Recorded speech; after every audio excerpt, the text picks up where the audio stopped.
Halo, perkenalkan, nama saya Ramadhani Eka Saputra dari mahasiswa Ilmu Komunikasi angkatan 2020. Di sini saya akan mempresentasikan hasil penelitian saya yang berjudul Pengaruh Penggunaan Konten Micronews di TikTok terhadap pemuasan kebutuhan hiburan pengguna TikTok. Latar belakang, konten hiburan pada TikTok telah banyak diminati oleh anak remaja hingga orang dewasa, termasuk mahasiswa juga. Hal ini membuktikan bahwa generasi milenial lebih menikmati terhadap konten yang bertebaran di media sosial, terutama pada TikTok saat ini. TikTok juga bisa mendapatkan daya tarik bagi generasi milenial lainnya agar memiliki keinginan untuk menggunakannya. Selanjutnya, pada tujuan penelitian ini untuk mengetahui penggunaan konten micronews terhadap pemuasan kebutuhan hiburan pengguna TikTok. Literatur review. Penggunaan konten media. Aplikasi TikTok ini banyak digemari oleh para remaja, bahkan hingga orang dewasa. Maka TikTok ini juga memiliki ciri khas sendiri, yaitu setiap video yang diunggah oleh TikTok memiliki watermark. Nah, penggunaan aplikasi TikTok ini memiliki pengaruh terhadap salah satu perkembangan remaja juga, maupun dewasa, yakni mengenai kepercayaan diri. Banyaknya penggunaan aplikasi TikTok di kalangan remaja di bawah usia 18 tahun bisa berdampak pada pendirian maupun pemikirannya. Hiburan di TikTok, konten yang tersedia di aplikasi TikTok sangatlah banyak. Nah, contohnya salah satu kontennya itu hiburan. Penggunaan aplikasi TikTok juga tidak serta-merta memberikan dampak negatif untuk para penggunanya. Namun bisa juga memberikan dampak positif dengan memberikan edukasi kepada para khalayak melalui konten yang dibuat. Selain itu juga pengguna TikTok sering mencari hiburan melalui tagar agar lebih mudah.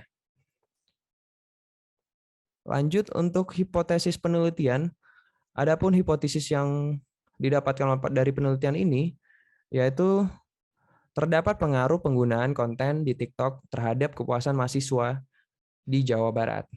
Terdapat juga pengaruh penggunaan konten di TikTok untuk memenuhi kebutuhan hiburan terhadap mahasiswa Jawa Barat.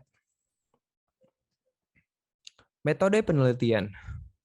Populasi dan sampel. Dalam penelitian ini, peneliti memilih populasi yaitu mahasiswa se-Jawa Barat.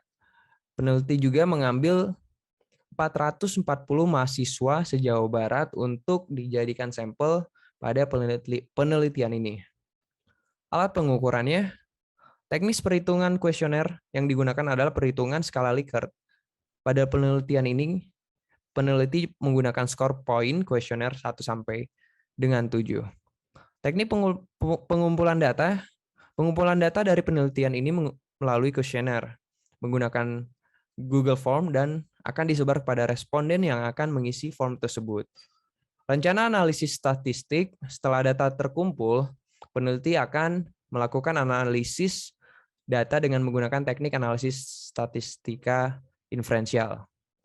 Jadi untuk selanjutnya kita akan masuk di hasil uji, dan sebelumnya responden yang telah terkumpul sebanyak 464 di penelitian ini.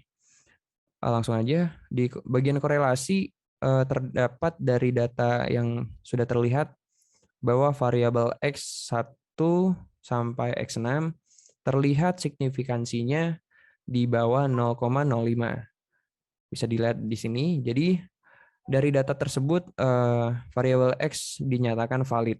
Untuk selanjutnya di bagian variabel Y terlihat juga dari signifikansinya di bawah 0,05. Jadi bahwa data tersebut bisa dinyatakan valid juga.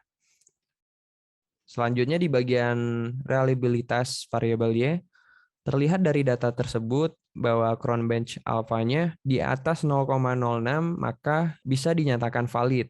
Karena di sini sendiri Cronbench alfanya menunjukkan data 0,926. Untuk selanjutnya di bagian normalitas. Nah, dari data tersebut kita langsung saja lihat di bagian signifikansinya bahwa Data tersebut menunjukkan hasil 0,200 yang maka bisa dinyatakan normalitasnya ini normal ya, karena di bawah angka 0,05. Untuk selanjutnya di bagian korelasi total X dan total Y, kita bisa lihat dari signifikansinya, terlihat bahwa data dari total signifikansi total X dan total variabel Y di bawah 0,05. Nah, maka data dari yang ditunjukkan tersebut valid. Langsung kita lanjut ke uji regresi.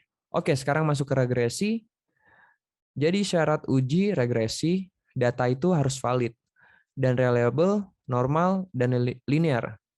Dari data yang saya sudah hitung, di sini kita lihat dari ANOVA-nya, bahwa nilai F terhitung 16,656 dengan tingkat signifikansinya sebesar 0,000 di bawah 0,05.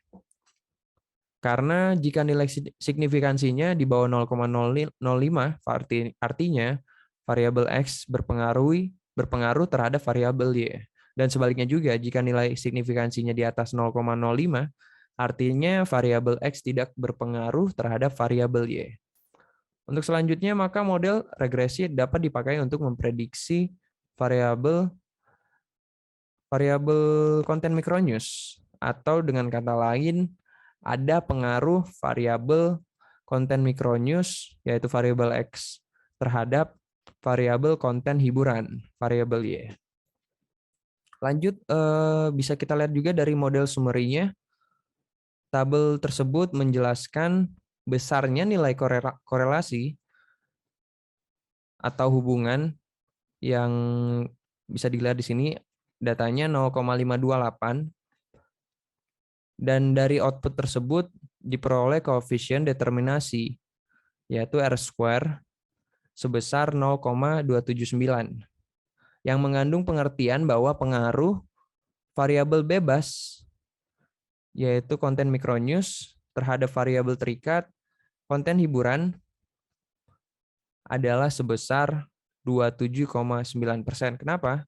Karena di bagian R² ini kita jadiin persen, jadi dapat hasil 27,9%.